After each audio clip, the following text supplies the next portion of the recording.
Thank you, first of all, everybody, for turning up today in such large numbers. I didn't go mad on inviting everyone from everywhere, but thank you for all your support. Thank you for turning up.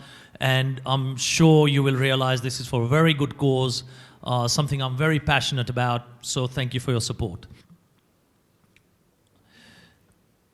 For those of you who know me as well, one of my key passions is, if you want to be successful, it doesn't cost us to be nice to people, You need to try and treat people with dignity, with respect, no matter who they are, I walk in the Marriott from the bellboy to the general manager, and, I talk to everyone at their level.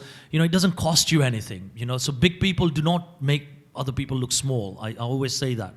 So, one thing I find not only in Romania, but also in India and places like that, a lot of people, once they get to a certain level, they kind of don't want to mingle or talk to people at a lower level with respect, and I think that's wrong, because it doesn't give you happiness, Let's get down to the book, because that's why we're here, okay? The reason why I did this book, first of all, one of the closest charities that I've been involved with for a number of years, and I see Cabral over there smiling, who knows me for the last 6 years, who's been involved in that, and I'll ask him to say a few words about that in a minute. But one of the most passionate things for me was, if we're going to change the country or change a community, the first thing you start is education of the kids, because, the more kids that are on the street, the more kids that are doing nothing. And unfortunately, we have this Roma problem in this country where a lot of them don't go to school, and then because of the lack of education, generation by generation, we don't change the culture, the thought process, and we get more problems. So my way of doing this is, if you start at that roots level and educate people, then hopefully over the next generation or two, some of this will be eradicated. So that's why I thought, let's start a whole series of educational charities and books and things like that. And the funds that I collect from these go to those sorts of charities. I also had a guy, those of you who've seen the movie The Secret, or the book or whatever. So one of those guys in those 40 is my personal coach and mentor. I think everyone needs a coach and a mentor, right? And when I had a session with him, he was saying, you know what, Mru, you don't need to read or watch this movie, because you're naturally good attitude, high energy, law of attraction, all this. You do it naturally. Why don't you write a book? I said, oh, me book? You must be joking, right? He said, no. Do it in a different way. Don't write the whole book. Do it like how we did The Secret. So get the best of the best, lots of entrepreneurs from around the world, collect them, and make it unique. So it's not just one person speaking, it's various people's live examples. And this is what people lack and want to hear, many examples. So he says, we'll collect those together and we'll write the book. I said, wow, if you do this, then I'll put the money to charity. So here I am. And two of the most passionate charities for me is kids coming at a lower age, but kids who have not had the benefit of parenthood. So orphans, or something I'm working with Alexandra over here is, kids whose parents have gone to America or UK or wherever. They've immigrated and left the children here on their own to survive on their own, and they struggle, right? And there are many cases like that in Romania, not only with the orphans, but people who have the parents but have been kind of like neglected. So I'm trying to do things for them to make sure there is support and all that. And it's not a single man's journey. That's why every one of you can help, and I'll show you how as well. And the second one is at the other end, people who are terminally ill and they know that they're not going to make it. unless they get some medication and unless they get some special care very fast. And again, in this country, for that matter, in most parts of the world, you know, if you don't have the finances, those people generally get neglected and they die pretty quickly.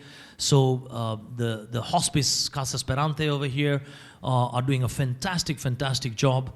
And what they're doing is to make sure that the final days of these people at least are either made better, or ways of even curing them if it's possible, or even ways of elongating the process so they have a better life towards the end.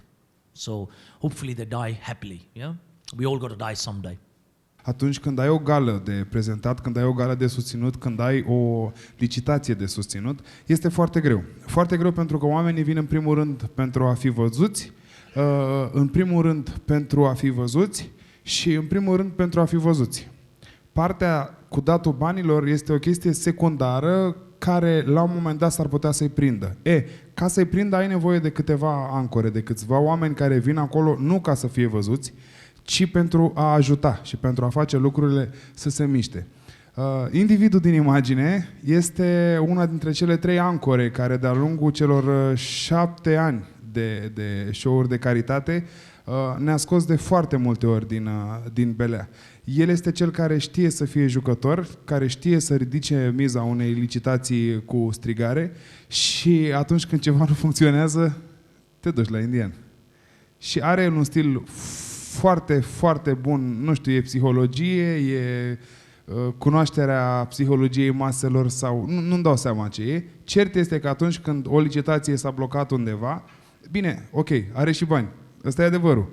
Are de unde să susțină licitația, să o împingă mai departe. Dar știe că în momentul în care s-a blocat, cum și cu cât să liciteze, astfel încât oamenii să se arunce la mai mult.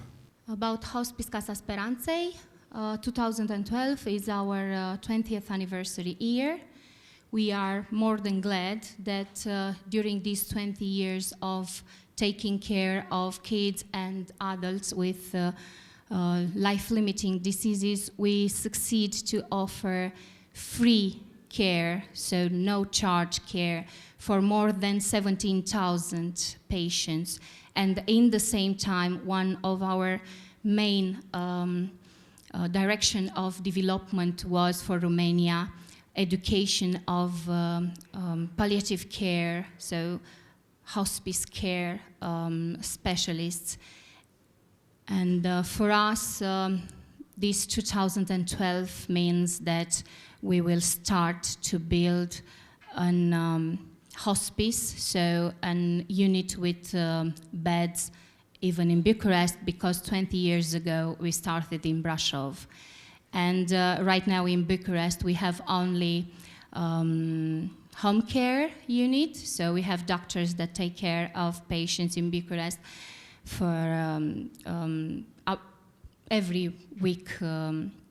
They make visits and talk with families, and among doctors we have a lot of specialists like, I don't know, psychologists or kinetotherapeutes or other specialists depending on the family needs. And for Bucharest, it's important to know that more than 5,000 people with cancer died without care every year. And Bucharest need a hospice and need 230 beds. For us is a mission and a struggle to complete this building, so to take care of more than maybe 1,700 patients extra every year, because this hospice will have more than 30 beds. And even these donations that Mr. Patel told you about it in the beginning of this evening will go there, will help us to help others, so to give support to kids and to adults. Just to give you some figures, the Bucharest project was started, the fundraising, I think Graham came to me 3-4 years ago, I can't remember, and it looked like a very big mountain, 6 million. He says, we need 6 million. I said, oh my God, where do we collect 6 million from? You know, the guys have done a fantastic job. they've already secured 4.7 million, right? So that is amazing. That's a great achievement to get 4.7 million collected in a very short space of time to build the Bucharest project. So they're short of about 1.3 million now, and I'm very confident that they'll get it within a year, I hope. And we are all doing various workshops to try and see how we can accelerate some of that. Christina said earlier on that hopefully we're breaking ground sometime this year as well. In May. Wow, 2 months, less than 2 months. So good luck, well done. Yeah, so for those of you who didn't get it, basically what they do is where someone's terminally ill, they get free service in one of these hospitals. I mean, that's amazing, that's not many places in the world that does that. Right, the next person, another close thing to my heart is orphans. I've done various orphanages, types of charities, but Cabral and Andrea, Andrea is Cabral's better half, for those of you who don't know her.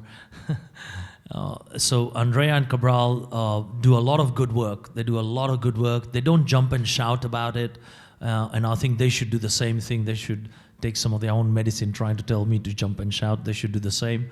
We should go and publish it a lot, and we'll see how we can work on that. And they actually, it brought a tear to my eye when I heard that they actually take the time out and collect the goods and parcels and during Easter or whatever it is, and they physically go out, load vans and actually by hand deliver it to the kids and things like that. So it's very good for both of them who have such hectic lifestyles as well to go out and take time to do this. Again, it goes to that well-balanced happiness life thing that I believe in. So I said, wow, whatever you need, let me know and we'll help. So with that, I'd like Andrea to come up and say a few words about Zâmbesc și Suflet. Thank you, Andrea. Bună ziua! Numele meu e Andreea Ibaca și așa cum spunea și Mru, prietenul nostru apropiat, drag nouă, alături de Cabral, soțul meu, am înființat această asociație Zâmbesc și Suflet din dorința de a ajuta copiii orfani din centrele de plasament, dar și bătrânii din azilele de bătrâni, oamenii fără adăpost sau copiii cu un potențial real educațional, sportiv. Ne-am implicat, deși suntem încă la început, ne-am implicat în mai multe acțiuni. Chiar recent am încheiat o acțiune numită Mâini care zâmbesc. Am distribuit atât în București cât și în alte județe ale țării 5.000 de cozonaci către copiii din centrele de plasament, așa cum vă spuneam. Și bucuria pe care ne-o aduce zâmbetul de pe chipul unui copil sau unui bătrân fără alt sprijin și alt ajutor, cred că este mai mult decât 1000 de cuvinte și ne face plăcere să fim aici alături de dumneavoastră. Îi mulțumim lui Mru pentru inițiativa lui și abia aștept să-i citesc cartea pentru că sunt convinsă că avem câteva sfaturi de urmat acolo. Așa cum spunea și el, banii aceștia vor ajunge la copii, așa cum au făcut-o și de Crăciun atunci când le-am adus bucuria și pe Moș Crăciun la ei acasă, practic. Sper să le putem face o bucurie cel puțin la fel de mare și acum de iepuraș și vă mulțumim vouă tuturor pentru că faceți lucrul ăsta posibil.